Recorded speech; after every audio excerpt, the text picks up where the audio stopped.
In today's video, I'm going to teach you how to access Microsoft SharePoint from your desktop. If you work with team files in SharePoint, syncing a document library to your computer makes everything faster and more familiar. You'll be able to open, edit, and save files right from File Explorer on Windows or Finder on a Mac, with changes syncing automatically to the cloud. Before we begin, make sure you're signed in with your work or school Microsoft 365 account and that you have permission to access the library you want. Start by opening your web browser and going to office.com. Sign in if prompted.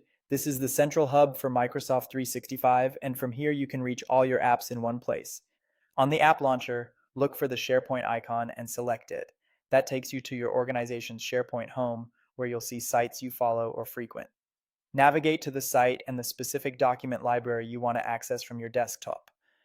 A site may have multiple libraries such as documents, shared documents, or a library created for a specific team or project.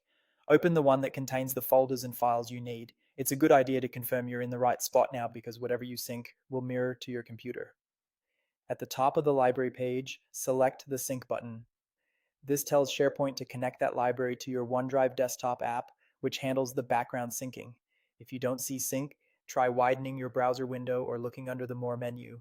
The library doesn't download immediately. Instead, it sets up a live connection so files appear in your file manager and download on demand. Your browser may ask for permission to open Microsoft OneDrive. Confirm to continue. If you're asked to choose an account, pick your work or school account and let OneDrive finish the setup. On Windows, the library will appear in File Explorer under OneDrive, usually labeled with your organization name and the library title.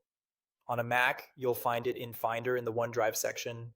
You'll notice status icons next to files. Cloud icons mean online only. Green check marks mean available offline. Double-click a file to open it. It downloads if needed, and any edits you save will sync back to SharePoint automatically. A couple of quick tips. Keep the OneDrive app signed in for continuous syncing. If you're on a limited connection, you can temporarily pause sync from the OneDrive icon in your system tray or menu bar. And if you ever need another library, just repeat this process from its SharePoint page. That's it. Your SharePoint library is now seamlessly accessible from your desktop.